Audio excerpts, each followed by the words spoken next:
Bonjour à tous, dans cette vidéo, nous vous présentons la littérature du XVIIe siècle, Jean de La Fontaine et ses fables, le lièvre et la tortue, le renard et le raisin. Le XVIIe siècle était un siècle florissant de la littérature et de la poésie. Avec l'évolution politique, intellectuelle et artistique, il diffuse largement des œuvres, en particulier les œuvres du théâtre classique avec les comédies de Molière et les tragédies de Corneille et Racine, ou pour la poésie avec Malherbe. Sous le règne de Louis XIV, le classicisme n'a plus dominé d'autres genres littéraires comme les textes des moralistes et des fabulistes de Jean de La Fontaine. Tout à l'heure, la création de l'Académie française a marqué l'établissement d'une norme pour le vocabulaire, la syntaxe ou la poétique. Le courant important, c'est le mouvement baroque et le classicisme. Le baroque est une esthétique de l'incertitude, de l'indétermination et de l'essai, tandis que le classicisme est fait de retenue, d'ordre et de normes morales. Par ailleurs, le courant précieux fut le vulgaire pour alimenter le phénomène social entraîné par le rôle accru des femmes. Jean de La Fontaine. C'est un des poètes français les plus réputés, principalement connu pour ses fables mettant en scène des animaux, dans une moindre mesure pour ses contes. Jean de La Fontaine, né à Château-Thierry, est né le 8 juillet 1621 et mort à Paris le 13 avril 1695. Il fait des études de rhétorique latine, puis entame des études de droit, interrompues pour entrer à l'oratoire en vue d'une carrière ecclésiastique. Après un an et demi, il retourne au droit. En 1647, il se marie à 26 ans avec Marie-Erika. En 1652, il prend la charge de maître des eaux et forêts pendant 20 ans. Passionné de littérature, il rédige en même temps de nombreux poèmes et contes. Dans les années 1660, il écrit ses premières fables, des récits courts écrits en vers. Grâce à son talent et à sa popularité, il entre à l'Académie française à 63 ans. Tout au long de sa carrière, Jean de La Fontaine reste à l'écart de la cour royale. Il n'hésite pas à critiquer certaines décisions royales dans ses écrits. Il vivait sous le règne de Louis XIV. À cette époque, la liberté créatrice n'était pas sensiblement la même que celle d'aujourd'hui. Si par ses écrits un artistique désirait émettre une critique, il valait mieux se montrer malin et la dissimuler. Sous couvert de bons mots et de situations pittoresquement théâtre, le poète dénonce la société du roi Soleil. Le style littéraire de Jean de La Fontaine se caractérise par une grande inventivité et une audace certaine en matière de langage. Dans ses fables, il utilise ardemment l'humour et la dérision pour critiquer la société de son temps.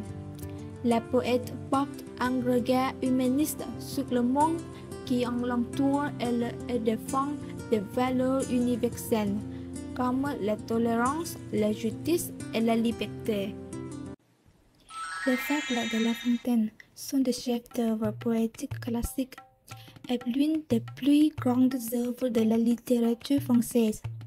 Le premier recueil qui correspond au livre 1 à livre 7 des éditions actuelles est publié en 1668, le deuxième livre 7 à livre 11 en 1678 et le dernier livre 12 actuel est daté de 1694. en s'inspirant de fabulistes de l'Antiquité gréco-latine et en particulier d'Ésope. Il écrit plus de 240 fables.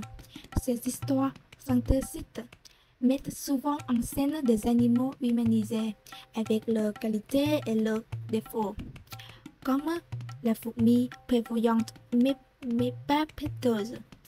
Chaque fable se termine avec une morale. La Fontaine observe le comportement des animaux et utilise la personnification. Il représente des animaux aux traits humains pour critiquer les hommes, donc incite sur ses intentions morales. Je me sers d'animaux pour instruire les hommes.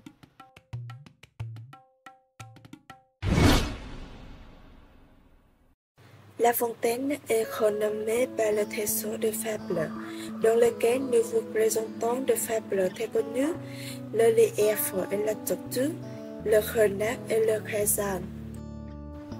Le lièvre et la tortue est la 10e fable du 6e volume du premier recueil des fables de La Fontaine. Publié pour la première fois en 1668, inspiré de fables d'Ésope. Dans la fable, La Fontaine met en scène un lièvre et une tortue en compétition pour décider. Le lièvre est caractérisé par la vanité et personnifie la vitesse. Quand une tortue parie sur lui, il sait qu'il va bientôt battre la tortue.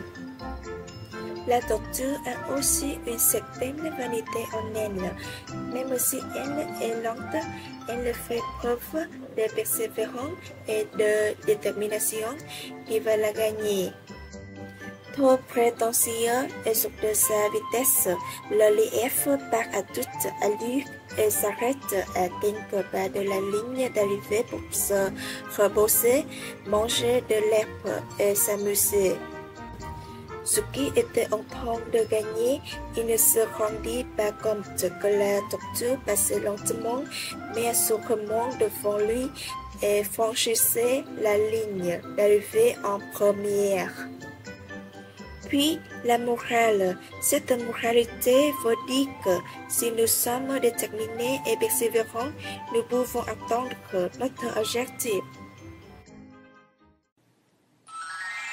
C'est le renard et l'érosion, le plus court de Jean de La Fontaine et la 11e fable du livre 3 située dans le premier recueil de fables en 1868. Dans cette fable, le renard est affamé et dans la promenade en quête de nourriture, il a besoin d'une treille de belles râpes de raisins mûrs.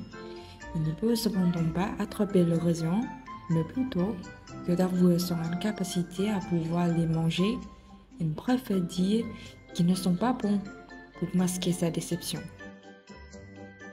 Le renard veut garder la tête haute en prétendant que le raisin inaccessible en haut de la treille ne sont pas mûrs malgré sa faim. Bon, c'est la fin de la vidéo.